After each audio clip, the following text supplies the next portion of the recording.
Check. 1, 2, 3, 4. Let's go.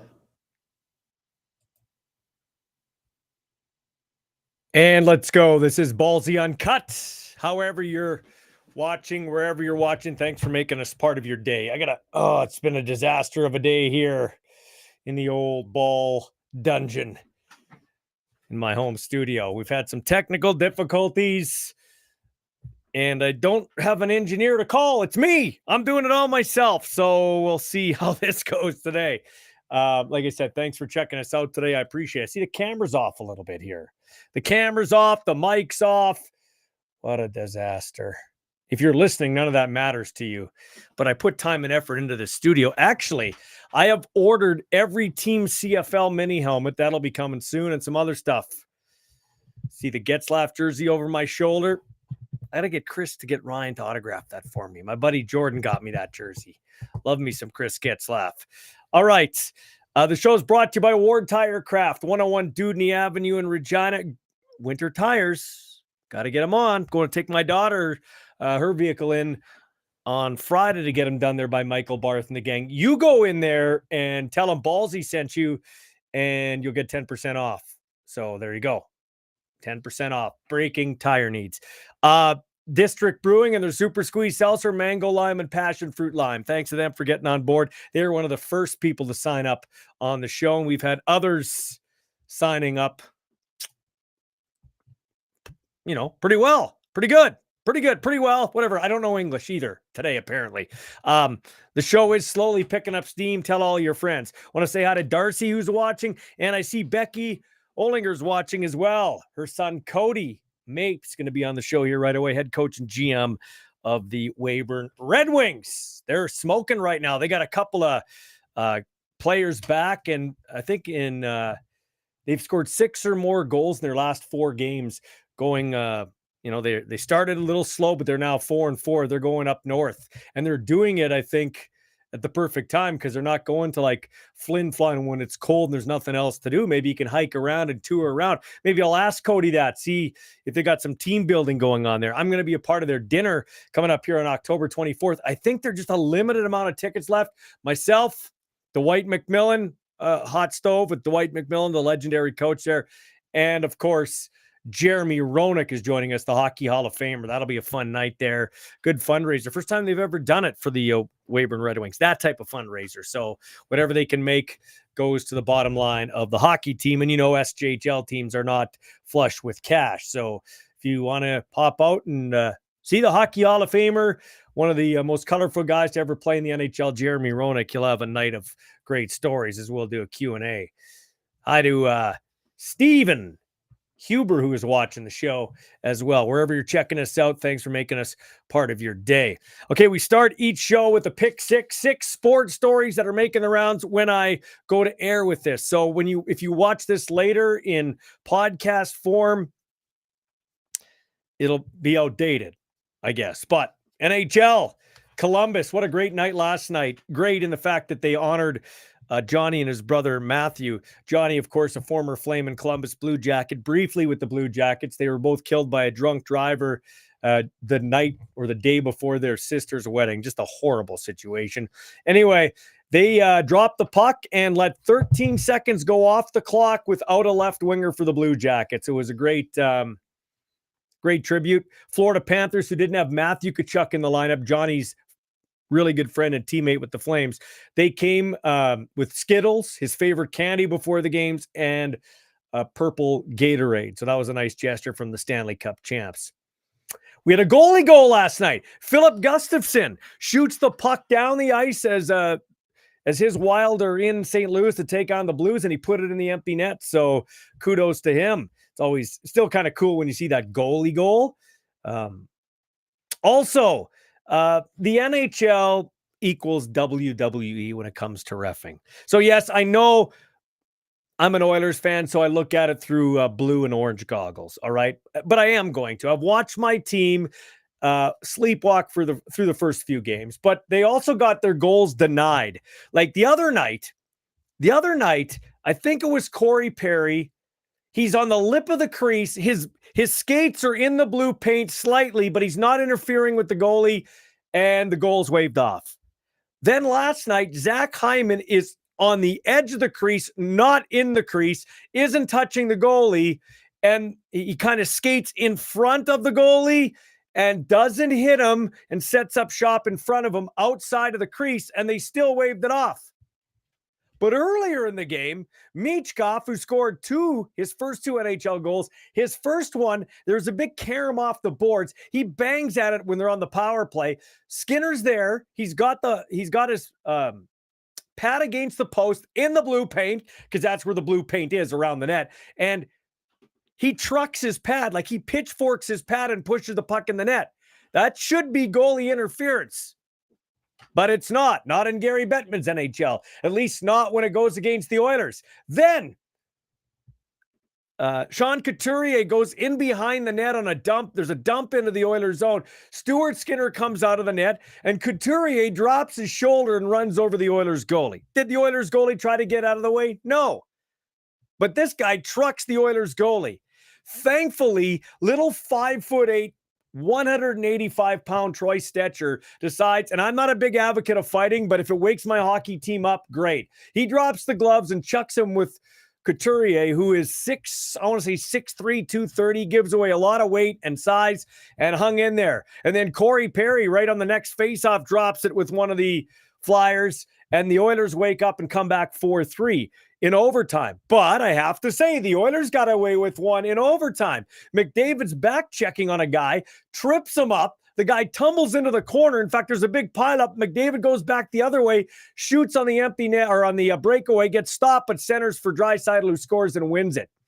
And the Oilers win. So they got away with some clown reffing there, did the Oilers, but they also had some go against them.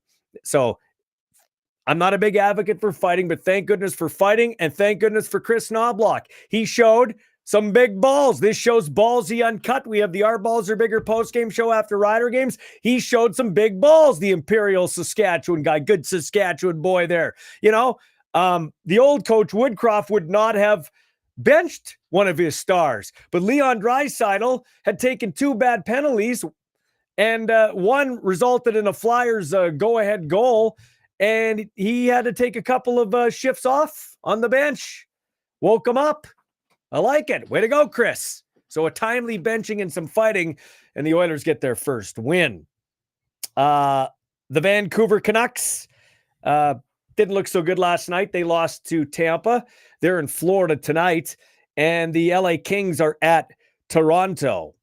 Calgary's 4-0, coming up with a big victory last night over Bedard and the Blackhawks. Bedard had 7 shots on goal, but couldn't light the lamp. It was 3-1 there. And yeah, those are the games, I think, involving Canadian teams off the top of my head. So yeah, like I said, a couple of Canadian teams in action tonight. Pats fell 4-3 to the Blades in overtime. They're off to a 4-4-1 start. How about the Blades? They're 7-1-1. Raiders beat the Blazers 5-2. They're 2-5-2 on the year. Number 3 in the pick 6, SJHL, Yorkton at Estevan tonight, Weyburn at Nipawin, Battleford's at Notre Dame. As I said, Cody Mapes, head coach and GM, will join us of the Weyburn Red Wings. First out of the chute here on the other side of our sponsor break. NFL craziness. Nick Sirianni, head coach of the Philadelphia Eagles. This guy is off his rocker. Like, he's way over his skis. The team, like, he was fighting with Hurts last year. He's an offensive coach and doesn't call plays now. So he's not calling plays. They brought in, his name's slipping my mind, like a lot of things do now. It used to be the Cowboys OC, then he was the Chargers OC, and now he's been brought in to coach the Philadelphia Eagles because Hurts and him don't get along. He shaved his head, Sirianni, and he yelled at fans yesterday, or the last game, when they barely beat the Cleveland Browns. Said he wanted to bring some pump-up energy. The players told him to do it. But you can tell he was hauled in by the owner and the GM, because he came out with an apology yesterday saying his energy was misguided and he just needs to focus on coaching the football team. And yeah, you should. Why are you getting so excited by beating the Cleveland Browns? That's like the least impressive win this year in the NFL. That they're headed for a breakup there. No doubt about it. Unless they win the Super Bowl, which they're not going to. They're headed for a breakup in Philadelphia. And that's kind of what happens when you're headed for a breakup. One person starts acting stupid. Like, shave your head, act weird, do dumb things. It's kind of what Sirianni's doing. Speaking of dumb, a couple weeks ago, Jerry Jones, the owner of the Cowboys, who turned 82 on Sunday, an 82-year-old GM in the NFL. That's going to work out well. He's the owner, but he's also the GM.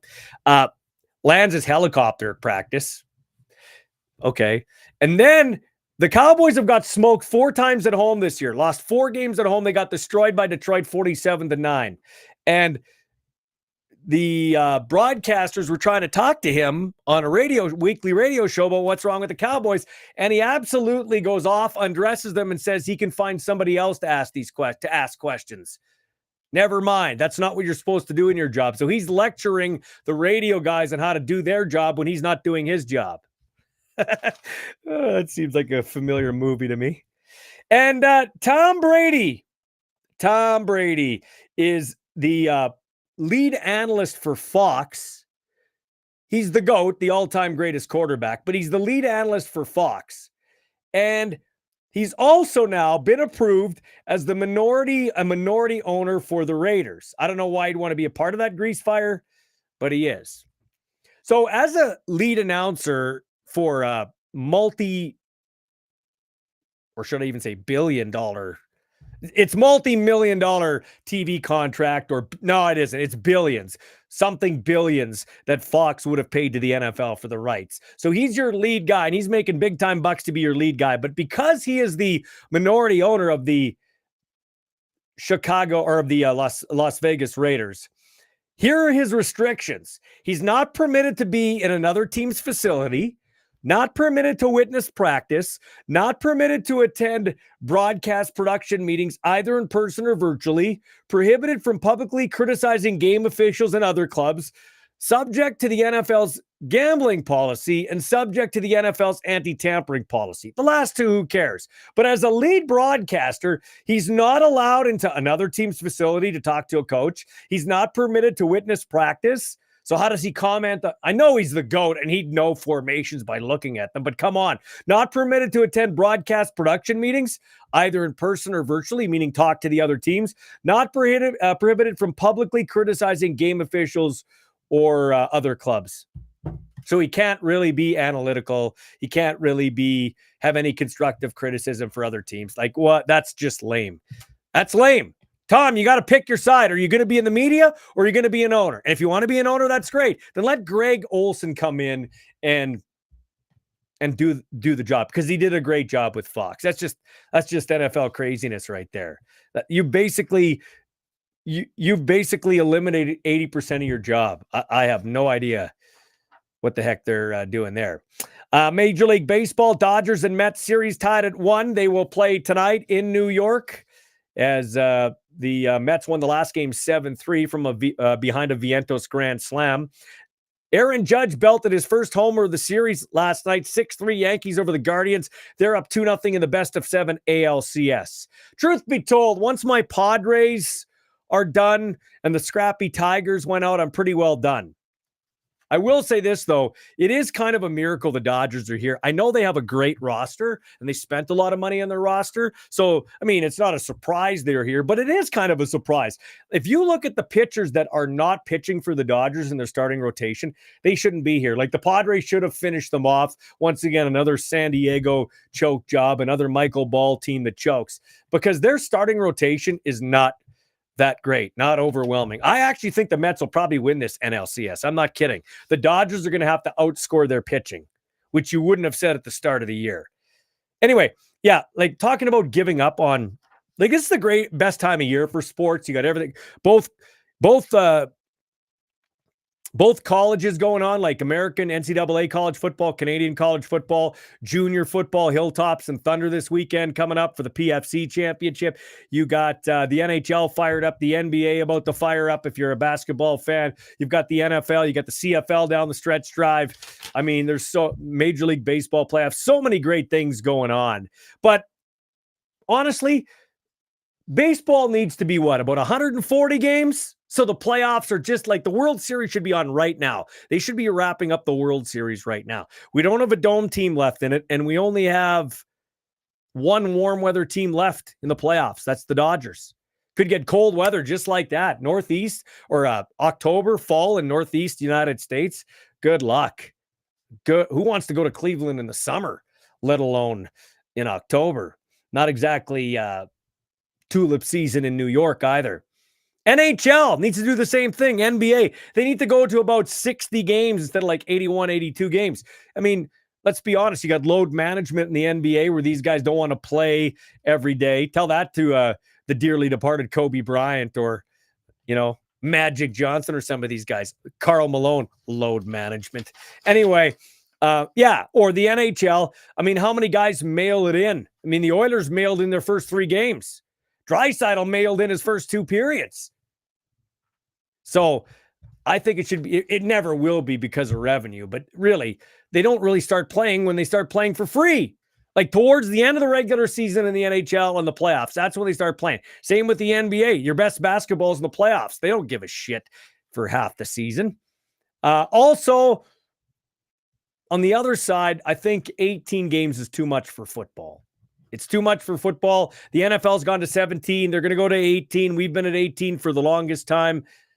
It's too much, but especially in the CFL where it's a gate-driven league. Number 6 on the pick 6. So this dude named Johnson, not his last name, his first name. I think it's pretty cool. He asked me to rank the top 10 CFL quarterbacks right now if you have to win a key game. So give me the top 10 quarterbacks right now, Ballsy, but not based on like resume previously or what you think they're going to do in the future. They got to win a game tomorrow to keep your season going. Who do you got? Well, this will be different from maybe 2 weeks from now, but for sure next season. But right now, today, since you asked for Johnson on October 16th, 2024. At number 10, I still got Nathan Rourke. I put Nathan Rourke at number 10 if I had to win one game. That's lower than I would have ever thought I would have put him, but just what I've seen so far. And if you missed what I think about Nathan Rourke and him coming back and how that's affected the Lions, you could check out yesterday's show wherever you get your podcasts or on X, Facebook, or YouTube at Ballsy Uncut. Number 9, I got McLeod Bethel Thompson. He wasn't terrible this year. He gave him a chance to win a lot of games. He's very one-dimensional, but there are a few quarterbacks that are one-dimensional on this list. Number 8, got to win one game, Bo Levi Mitchell. I mean, Bo was going to get benched at one point. I got to go with Bo at 8. Really turned his season around. He wasn't the reason they missed the playoffs. I mean, he wasn't flawless, but he wasn't the problem. You can't say, well, we would have made the playoffs had Bo Levi Mitchell played better. If you had defense, Hamilton would have made the playoffs. If receivers could catch Tim White, you would have. Number 7, I'm going to go Drew Brown. Drew looked good before he got hurt. He's taking first-team reps with Ottawa once again. He gives them the best chance to win. That's a key game this weekend. That's the big game this weekend. Ottawa and Toronto. Argos win, they clinch second. And you think about that, Ottawa was, what were they, 6-2 at one point? Crazy. Trey Ford at number 6. Even though he's getting jerked around in Edmonton, and I still think he's got a ways to go as a everyday bona fide starting quarterback, Trey Ford brings excitement. He's got a winning record. If I had to win one game, Trey Ford would be my 6th quarterback. Number 5, Vernon Adams Jr., who's only throwing 7 passes in the last 7 or so games, but he's getting the start in their regular season finale. And if he does well, he definitely should start that Western semifinal, wherever it is, Regina or Winnipeg. But you're going to use both guys there, an Austin Burgess type of deal, or a Ricky Ray, Jason Moss type of deal. Chad Kelly at 4. Take his character issues aside, what he did to his team with his character issues before the season, hurting them in the first half. Since he's come back, he is starting to bang off the rust. And whereas last year he was rolling and kind of cost his team in the end, it could be a role reversal this year where he comes back. And I could legitimately, if I'm picking right now, I got Toronto and Saskatchewan in the Grey Cup right now, today, October 16th. Just the way they're playing, both teams getting healthy, both teams have pretty good defenses, both teams have quarterbacks that are great when they're on. At number 3, Cody Fajardo. Fajardo, the Grey Cup MVP, is a guy that has been good. He hasn't been spectacular, but he's been good. Still a high completion percentage. He's been hurt. He's missed the game because his wife had a baby boy. Congratulations to him and his wife, Laura, as they had another child. So Cody at number 3. At number 2, I got Zach Collaros. That wouldn't have been the case earlier this year, but you're asking me Johnson on October 16th, 2024. Going with Cody Fajardo, or I'm going with a Zach Collaros. Didn't have a great game last game. If his O-line holds up, if that running game can keep going with Brady Oliveira, Kenny Lawler continues his pace, Ontario Wilson, some of these guys, I like the Winnipeg Blue Bombers. You know, they're going to be a tough out in Winnipeg if they play that West final in Winnipeg. They're off this week with the Riders. The Riders will know by the time their game kicks off more or less what's going on with the Winnipeg Blue Bombers and Montreal Alouettes next week. Winnipeg loses and Saskatchewan wins. The Rough Riders get first place. That's unbelievable. And the number 1 quarterback right now, if I was to say I need one game to win all the marbles to keep my season alive, it's Trevor Harris. Trevor Harris with a running game and some time can slice and dice, as we've seen. He's number 1 or 2 in every passing category in the CFL since he's come back from that knee injury. Second consecutive year with a knee injury. Kid's a great leader. Well, he's not a kid anymore, but he's a great leader. He's a funny guy. Him and Sam Emelis did the weather on CTV News Morning Live, which was kind of funny. But he's a good guy, great leader, very genuine. The players are going to play hard for him. He is like an offensive coordinator on the football field, which really helps out the new guy, Mark Mueller, who has done a great job, contrary to during the 7-game lull where people were saying, did we pick the right OC? The most hated guy besides the starting quarterback in Rider Nation is always the lightning rod right away, and then you move on to the offensive coordinator. But I thought Mark Mueller, as I predicted, would do a good job as OC of the Saskatchewan Rough Riders. And time for an extra point before we go to break. Truth be told, people know which way I vote, and I'm not going to get into it too much. I am a right of center guy, whether it's in Canada, whether it's in the United States. And yes, I've been known. I hung that Donald Trump shirt that I put up. I put his that iconic picture when he got shot in the ear. Which, by the way, we heard more about Chris Rock getting slapped by Will Smith than Donald Trump being shot in the ear. They've tried to assassinate him 3 times, and we don't hear about it. Interesting.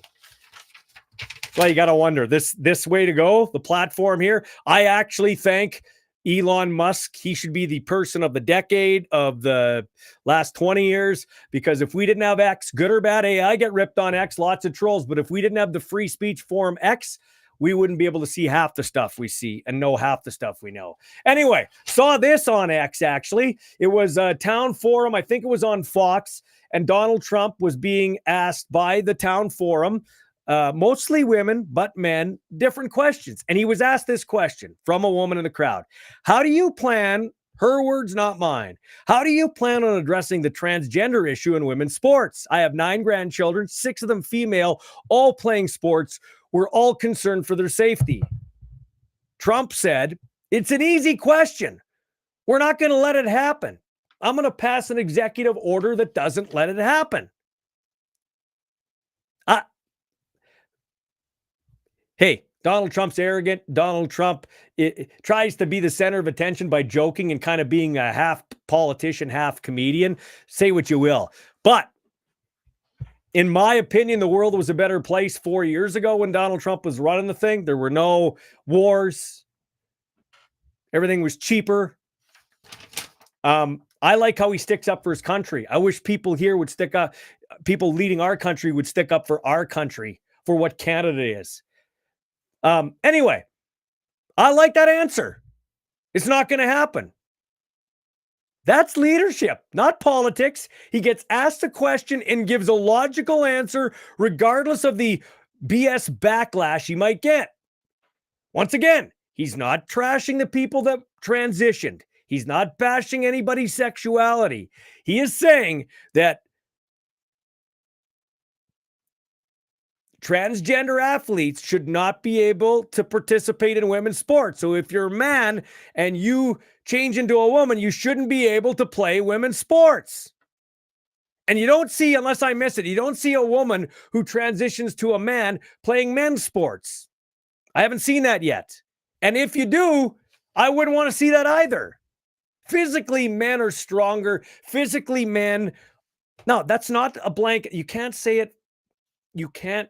Like, listen, there are better hockey players that are women than I ever was as a hockey player. That's not it. But by and large, physicality, men are stronger than women. There might be an outlier both ways, but generally men are stronger than women. That's why in the Olympics, and I took some heat for it, it wasn't me being anti-transgender. I don't care about your sexuality. I do not care.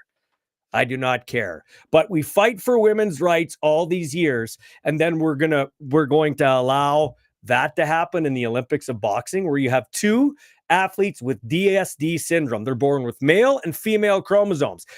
When you are born with a male chromosome, that gives you a competitive advantage. Those two boxers should have boxed against each other. The winner gets gold, the loser gets silver. You make it a big prize fight at the end. That's it. You don't have them box women. Those women trained and they couldn't even legitimately compete. So I am on board with what Donald Trump said there. And that's why I like a lot of the stuff he says, because he doesn't pander to people. He'll say it like he says it, and whether you like him or not, that's how he feels. Do I like everything he says? No. Do I support everything he says? No. But I certainly support that 100%, and I stand by it. Absolutely stand by. Doesn't mean transgender people can't be in athletics. Doesn't mean we shouldn't support their athletic endeavors, but just not when it crosses lines. Crazy. Anyway, coming up, Cody Mapes talking Weyburn Red Wings hockey. It's up next.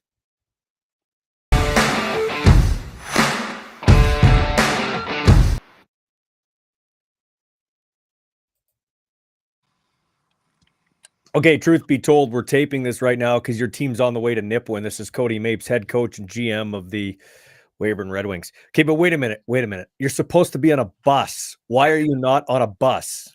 Babysitting assistant coaches here. They're hitting wildlife on the highway. So, wow, hit a deer or what? Yeah, I hit a deer, and so I had to go pick them up, and we're meeting the bus here part way. So, where are you meeting the bus? We're sitting at the subway in Fort Capel right now. What's the assistant coach's name? Casey O'Brien. Oh, so you're going to bug Casey all the way now? Like just that he's a terrible driver or what? Well, I had to get up early. He's sitting beside me right now. He cut into about 2 hours of my sleep this morning. Oh, okay. That sounds like he's got to buy you a couple of wobbly pops after a win, right? I don't know what you're talking about. Okay, you guys are rolling now. You're climbing up the standings, and you got a couple of guys back. Tell us about those guys and how they've helped infuse the goal production on offense. Yeah, it's those first 4 games, we believe that we probably deserve better, but when you struggle to score, that's kind of the way she goes. And getting back, Ruthven and Maharaj, obviously both guys were 50+ point guys last year, and they kind of picked up right where they left off. And getting a guy like Ethan DK, Division I commit to Michigan Tech is obviously a huge thing for us too. And you just insert an automatic first line like that, and it sure makes things look different. Yeah. So what's the strength of this team? Is it going to be goal scoring now that you mentioned, or what will it be? Well, it's funny where you add guys like that and you're really trying to figure out what your identity is still now. And it's almost like we started over a little bit.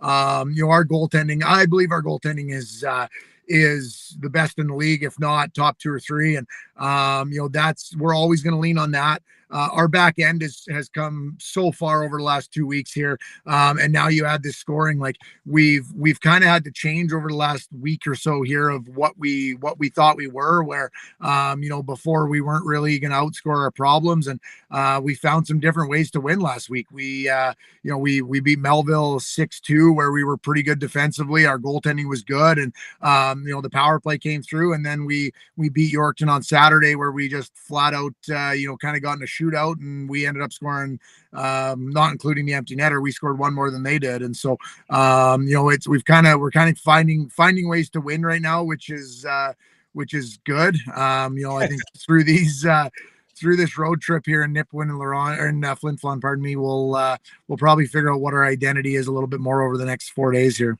Yeah, so talk about that and going on a road trip like that. What kind of how does that set your identity for your team, do you think, in terms of not only on the ice but off the ice? Those are interesting barns to play in coming up.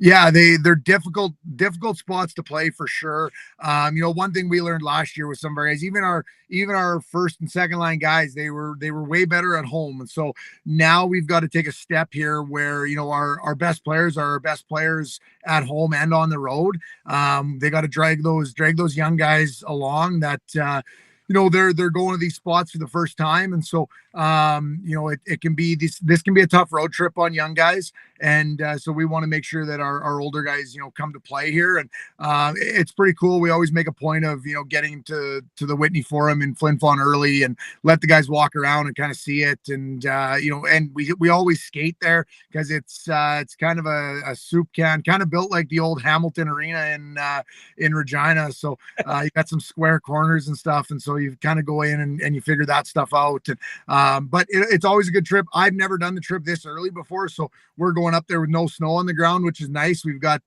some team builders here Thursday night. We're going to do a little boat tour and stuff like that, check the area out, and just kind of, we're trying to do something a little different here this year with going up there a little earlier.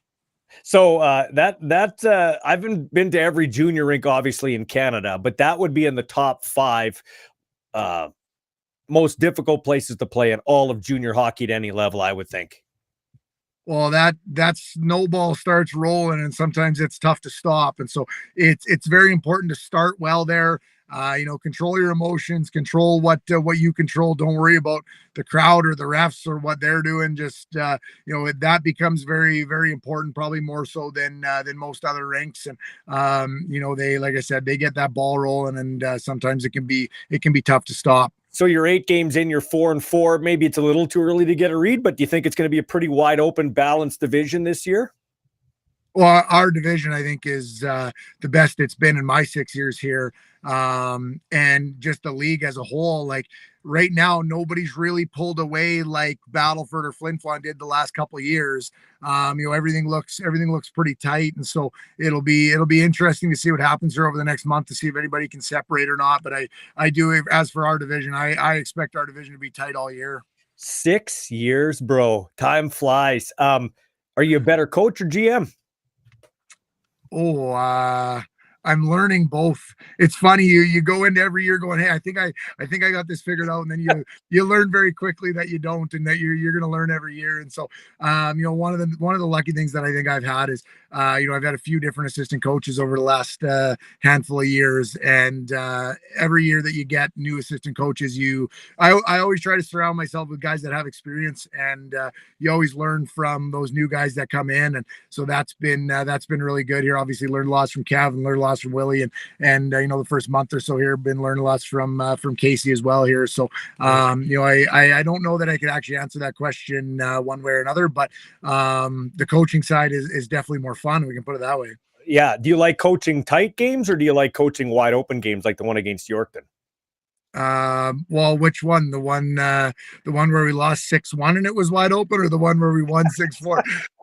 Well, if we win 7-1, those are fun to coach. But if it's the other way, they're not very much fun. But you know what? It's at the end of the day, last year we learned lots about our staff as well. When you get into those playoff series about with Humboldt and those tight games and stuff like that, you kind of got to be the same all the time. The outcome is not what we're worried about. We're worried about the process, and if our processes are well, everything else will take care of itself. Hey, I'll ask it one more GM question, then we'll get to the night that's coming up here that I'm going to be a part of, and thanks for having me on board.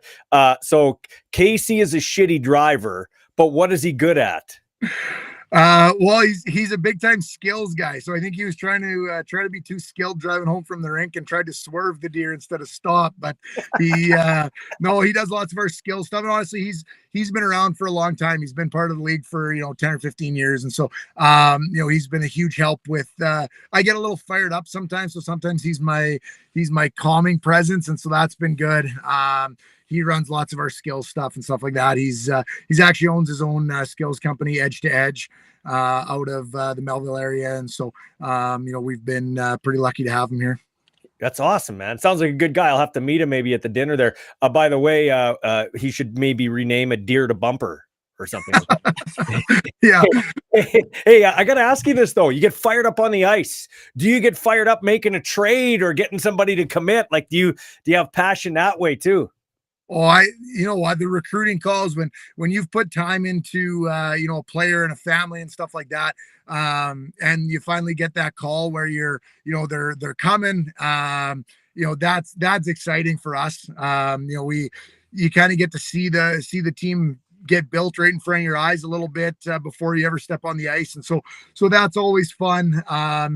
Practice, I really believe that the players are kind of a product of the coaching staff at times. And so we really try to bring some intensity and some excitement to practice every day. And, that's something that we believe is a big part of the success we have, is that it all starts in practice, and lots of time starts with us. I struck up a friendship with Jeremy Roenick. Now, I wouldn't say we're best buddies, but I said, hey, would you come to Weyburn? He goes, oh, I love Saskatchewan. For sure, I'll try to work it in. So he's coming to Weyburn on October the 24th. And it's kind of timely because he's going into the Hockey Hall of Fame. Took him 12 years to go in. He's a man after our own heart. We're passionate. We say what we think, and that gets us in trouble at times. And he fits right in. I can't wait for that night. Yeah, it's going to be great. Obviously with you coming in to do MC, which I've seen you do events before, and I've always enjoyed them. And so, I think with two big personalities like yourself and JR, I think it'll be a great night.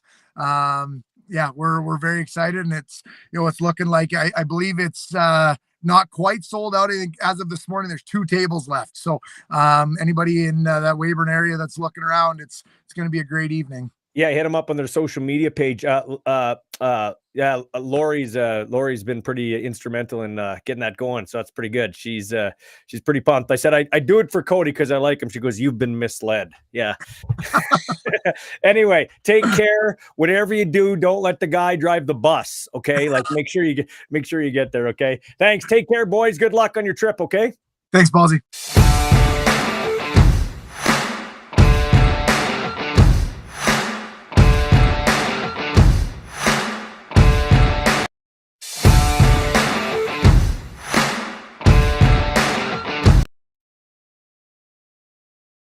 Try again. All right, we're here with Paul Woldu. We can talk both U Sports and CFL. Let's start with CFL. Somebody asked me to rank the quarterbacks. If I was to rank the quarterbacks right now, let's not go with their future prospects or anything like that. I put Trevor Harris at 1. I think he's playing the best of anybody right now in the league. Yeah, I mean, he's definitely up there. I mean, he's ever since he's come back off his injury. I know that first game in Toronto, he looked a little unsettled in that first half, but I mean, he's been smooth sailing. He's done a really good job. He hasn't turned the ball over a whole lot, so he's been good. I mean, I think with the exception of maybe Bo Levi, who's been playing some pretty good football actually all year. I'd have to agree with you. So what do you make of BC's quarterbacking situation? I say Nathan Rourke should have taken the year off. I just think mentally he's in a bit of a fog after, getting jerked around in the NFL. I agree. I mean, and he hasn't really played any meaningful football in a year, right? Or whatever the case is. So, I feel like, you bring him back, you sign him, he plays off of 2 practices or whatever the case is. And then I think it showed he was quite rusty in that first game back. But and I think, obviously with the exception of Vernon getting hurt, I kind of still feel like it's Vernon's team, to be honest with you. I mean, an MOP candidate probably early out of the gate in the first 5-6 weeks. I just felt like, bringing Rourke back, obviously, for the future makes sense. But yeah, I think he could have probably just chilled for a little bit and allowed Vernon to do what he was doing. But yeah, so there's something to be said, right, Paul, for going through training camp and that the rigors of that with the guy, and that's why people buy into VA. Plus, he was having a great start to the year. Yeah, he was. I mean, you look at just his efficiency and his playmaking ability. He just looked really comfortable, and the whole team did. So it's tough. And I know they went through a spiel where they had lost 5 in a row or 6 in a row, but it seemed like the whole West did that. We did that. Winnipeg did that to start the season at 1-4. But I think if I put my GM cap on or even my head coach cap on, I think you gotta let VA spin. Well, and he's starting now. He's only thrown 7 passes in the last 8 games. So I agree with that. Bring Nathan Rourke off the bench. Who cares? You have no time for feelings now. We're trying to get to a home Grey Cup. No, I mean you're here to win, and you're doing it at home. I mean he does, I think, give you the best chance at this point in time. I think if Rourke comes back and he's slinging the ball for 504 TDs and he's looks like he was when he left, that's a different ball game. But I think that leash should probably get shorter as he's 2, 3, 4 weeks into the season. I think it's time to put somebody else in there. Anything can happen, but what I saw from the BC Lions, I don't know that they can go two on the road and get back to their home Grey Cup. Yeah, it's tough. They look really lost.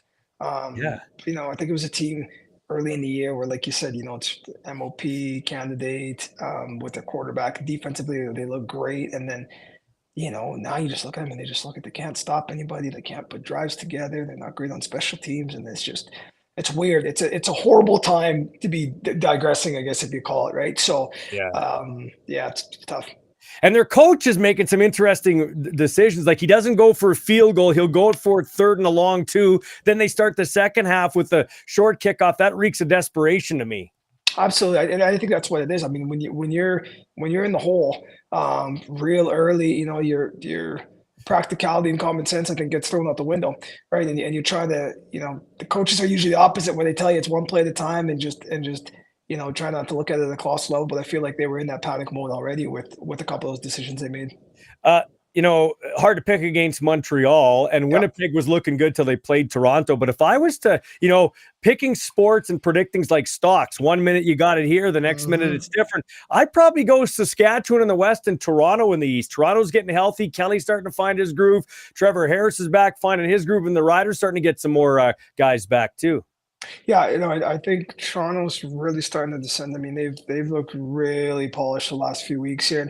It's not. I always feel like it's the teams that are peaking at the right time. Yeah. You look at even a team like Hamilton, felt like they were kind of going up there. I mean, I think they've run out of runway. Is probably the reality there. And then when you come back here to the West, I think the Riders are really starting to take off and starting to look like a complete football team playing all 3 phases. And I think Winnipeg's another one, right? And they've been there before, and they're veteran savvy in terms of being at 3 or 4 Grey Cups in the last 5 or 6 years. So I think they know what it takes. So it'll be interesting. Coach, perceptions, everything, and facts are negotiable. Now, Coach Mason, the Riders caught a break because this was a really historic down year in the West, where you could go 8 games without a win and then come back and be in second and almost be in first. But you have to give him credit in the sense that he's kept the team together. They haven't been blown out. They've been in every game. So I think he should get in the running for Coach of the Year. Oh, agreed. I mean, that's the hardest part. Like I said, I think everybody's had their adversity. I mean, literally look at probably every team in the league, but Montreal. Montreal's the only team that hasn't, right? And then even with Toronto, I mean, not only the record, but everything going on with Chet Kelly, and there's just a whole bunch of stuff that they've had to deal with. But I think the ability to claw your way back and to be arguably playing the best football, I think he's got to get a nod for sure. You're in business and real estate over the Royal LePage, doing a great job. 306-502-5355. You got a business mind. So if you're the new owner of the Edmonton Elks, Jarius Jackson has settled things down. They got 6 wins. They've come back, but they ran. Did you lose me? Can you hear me? Hello? Can you hear me, Paul? You got me, Paul? Oh, hold on. This is Ballsy Uncut. We're just going to wait for him. He's going to come back. See, here's the deal. He has, he's on the phone. he's a real estate guy. People keep cutting in and out and calling him because he wants to make money. Anyway, I was going to ask him about the youth sports and everything like that. So we'll let him go. He's done. Let him go. Get out of here, Paul. We're going to remove you. So here's the deal. I was going to ask him if you'd clean house if you were the Edmonton owner. Would you clean house or would you keep it all? It's an interesting thing there. You got to decide on the quarterback, Trey Ford. Can you coax him to come back? I can't see him coming back if you keep the coaching staff in place. So if you go with Trey Ford, then you got to get rid of the coaching staff. And you just wipe it all clean. I think you'll probably wipe it all clean, which I kind of feel bad for the likes of Jason Shivers. I like Shive, and I really like G. Roy Simon. I hope somehow, a couple guys can hang around there. But generally, when you wipe it clean, the GM brings his own coach in. They got to get a president too. So, yeah. Anyway, that's that. Woldu's Huskies take on the University of Regina Rams in a game this weekend. The Rams have been struggling after starting 2-0. They've dropped 4 straight. The Huskies have come back with back-to-back wins over Alberta and Manitoba on home turf, and they get another game on home turf this week. It's a wild Can West. So I'm a Dino supporter because my son goes there. He's coming back from his knee injury. Knock on wood, he does okay. Helping out, I think, the 4th-ranked secondary in the country, but they've got Isaiah Knight at UBC. So they're in UBC. But here's how it shakes down. Like the Dinos probably should be 4-2, if not 5-1, but they're fighting for their playoff lives. So as a Dino guy, I need the Huskies to beat the Rams. And then I need for sure to beat the Huskies by 5 points in their last regular season home game and have the Rams lose to the U of A because the Dinos have won the only meeting of the season with the U of A Golden Bears. Rams want to get to the playoffs. They can put a real dent in both Alberta and Calgary's playoff aspirations with one, but for sure 2 wins. 2 wins will get them in, and they'll finish in 4th place. So good luck to Mark McConkey and the Rams, but not that much luck. Not that much luck. Actually, this week, to be quite honest with you, I think I'm cheering for the U of S Huskies. Hate to say it, but I'm a former Ram. But listen, when you got a kid playing, you got to cheer for your kid. Either way, exciting, wacky, crazy football in the Can West. If you have a few dollars, and it only costs you a few dollars, get out and watch U Sports football. Go to Saskatoon. Go to Regina. Go to Calgary if you're in the area. Go to UBC. That's a great old venue, but a great place to watch a game. I'm actually happy my son's making it back to play because can put that on his bucket list too. Playing at Boise State on the Smurf turf against the kid that's in the running for the Heisman this year, and then playing in Nebraska, and then, getting to go play at the U of S, which is the nicest atmosphere in U Sports outside of Laval, but for sure in Can West. Montreal is pretty good too. And then you go to UBC, which is it's always great to go to Vancouver, right? Anyway, thanks to Paul Woldu for his brief appearance and some thoughts on the CFL. He sponsors this podcast. It's brought to you by our friends over there at Royal LePage with Paul Woldu and the gang. 306-502-5.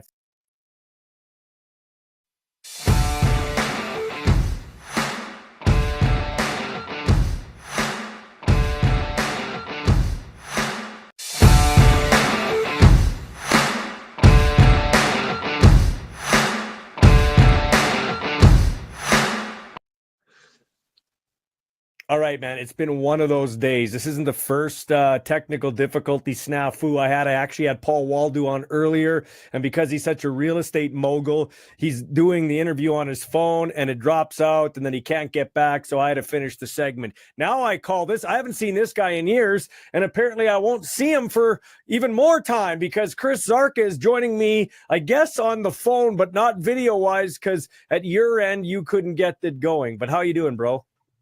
I'm doing great. It's I'm out back up in northern BC here in Prince George, coaching the football team up here as a offensive coordinator, and really having a good time with it. Awesome, man. So so you're in Prince George. You obviously don't get paid like Alabama Crimson Tide money to coach. I know that in junior football. What do you do when you're not coaching football? So that was sort of the way that Jamie ended up getting me up here was hooking me up with a job. So right now I'm a construction manager for a hotel group, Prestige Hotels, and we got one hotel under renovation right now that should finish up in about 6 months, and then we've just purchased another hotel that'll probably be 2 years, and then we are looking forward to actually building a hotel at the airport here as well.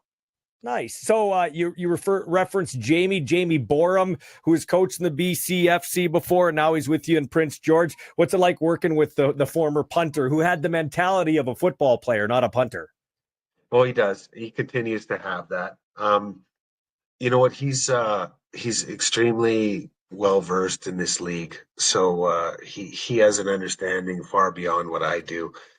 This just being my first year, but he's building something different up here. You know what? Like he's brought in a different culture to this team. You know, obviously that's still infant, but also into the whole city of Prince George, building up the flag football and different programs for the high school kids and everything. He's really kind of revamped how football is being done up here. So Chris Szarka, Canuck truck. If you were 3-7, this is the third year of the team. You didn't make the playoffs, but in your words, how do you consider the season? I consider the season, you know what, like I guess I stand at it from a different aspect right now. When you watch film and see how close we really were to flipping the numbers on that win-loss column, just a few minor things, that they always say that football comes down to about 4 or 5 big plays, right? Mm-hmm. And so, if those 4 or 5 plays go our way, do the games go differently? Yeah, they do. And so that's the hard part to take away from it, is because you want the success for these kids so badly, and you realize how close they are, but it's really a game of inches, and you know what, an opportunity. And sometimes we miss those opportunities. Sometimes we took advantage of them. Chris, what do you appreciate about coaching that maybe you didn't before when you were a player coming up through the minor ranks, amateur ranks, and then of course playing with the Rough Riders? I don't know. Sometimes I just bang my head against the wall, and I'm up in the booth there, just frustrated as could be. But I guess I keep going back for more. But it's a different it's a different viewpoint, and also it's really hard for me to not pretend like I'm still on that field playing.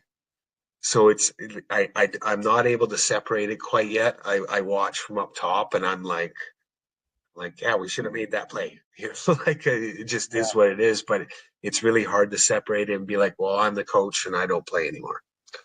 Yeah, that's true. And that's, you know what, that's very honest of you, and I appreciate that. So, is it hard to coach today's athlete? Because back when you played, and I'm older than you, when I played, when you played, it was like, once again. Oh, there we go.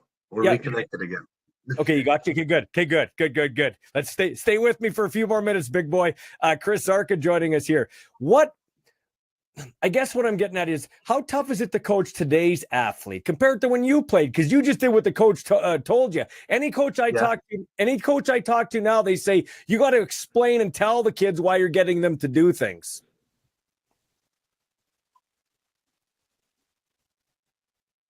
Zark, are you there? Yeah, now I'm here. You keep cutting in and out. Okay, good. So how challenging is it to coach today's athlete? You know what? I didn't find it difficult. I really do have a really good group of kids that are open to coaching. You know what? I don't yell a lot. I only yell when I get mad and when I see the same mistakes being made constantly. But you try and build the kids up and gain their respect, and at that point in time, develop that relationship to where, you know what, they feel free to come talk to you, and also, to listen to what you're trying to say and understand it. I found like the group of kids, like I said, we have a good group of athletes, but we have a really, really good group of kids or young men, which makes a big difference. And you know what? They're kind of really, really focused on becoming better, which is awesome. So it like to me, I didn't find it difficult. I found that, you know what, there's times where some of them I'm like their friend on the field, and we joke and we laugh and we go out for lunch and, you know, breakfast and all that kind of stuff. And it just, I don't know, that's probably a way of keeping myself young and listening to some of these kids and the things that they do. But, you know what, I really enjoyed it, and I didn't find it difficult to communicate with them. I find it more so embedding the philosophy of the offense becomes a little bit of a challenge, but that's just because they're young. And you know, obviously I changed the entire offense up this year. So you know, that's a whole learning curve for them. So what was the offense like? Was it run heavy because you were a running back? You know what, we started, I bet you we went two back maybe 5% of the year. We're Yeah, we changed it up. We're pretty much you know, an RPO and zone read and you know, throw the ball. We had a bunch of good quarterbacks that a couple of young guys, one guy out of Manitoba, Sawyer Thiessen, he was with the Bison last year or whatever, and came over to us, an absolutely phenomenal individual, and then a couple other kids that show great potential. So um, we did have a decent running game. We really did, but it was done mostly out of one back and just pounding right up the middle. So Chris Szarka joining us here, the Canuck truck. We hope to hold him on here for a couple more minutes, God willing, with the internet. You talk about being up. Maybe it's because you're way up in Prince George. What kind of challenges does that bring in terms of recruiting and getting, you know, because you don't have the mainland, you don't have everybody to get. You know what I mean?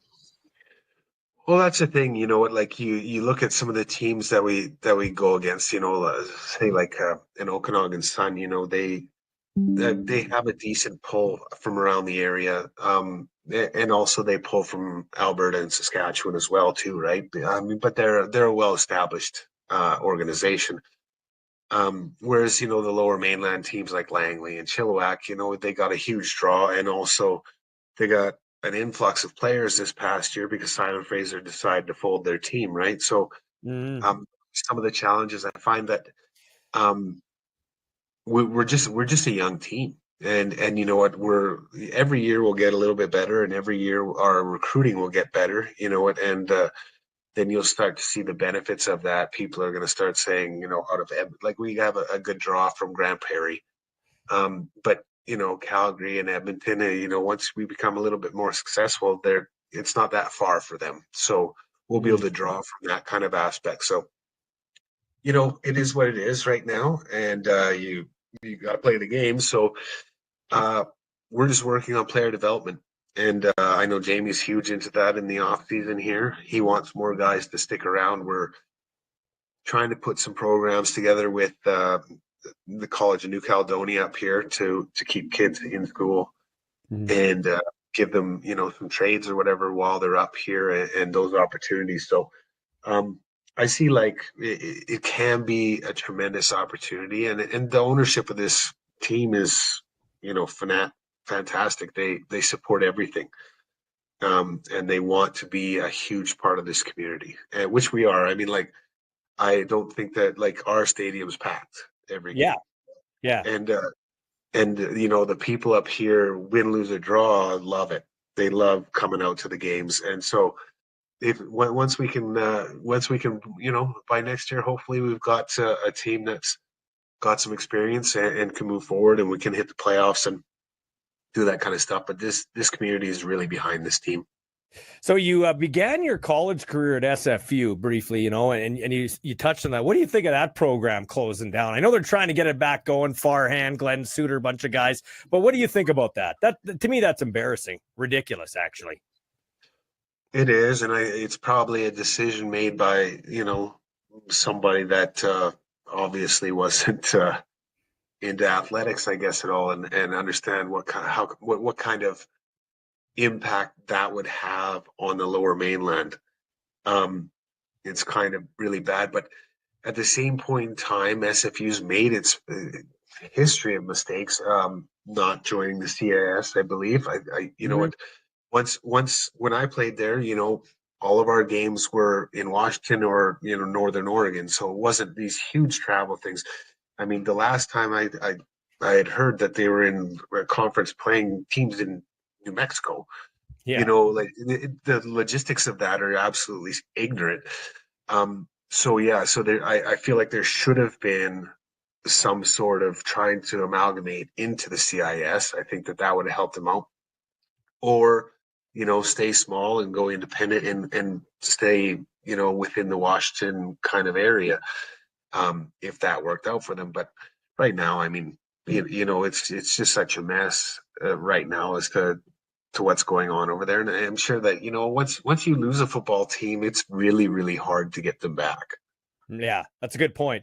Hey, Chris, before I let you go, a couple guys you know well just were inducted into the Plaza, Darian Durant and Roy Shivers. Just a thought on those two guys. I know Shiv, as far as I know, was a fan of yours. At least that's what he told me back in the day. And of course, Darian Durant, you won a Grey Cup with him, even though he was further down the depth chart. And, you know, you're involved in a couple of other ones with him. Yeah, no, congratulations to both of them, both outstanding people. Like, I mean, I really enjoyed my time with Shiv.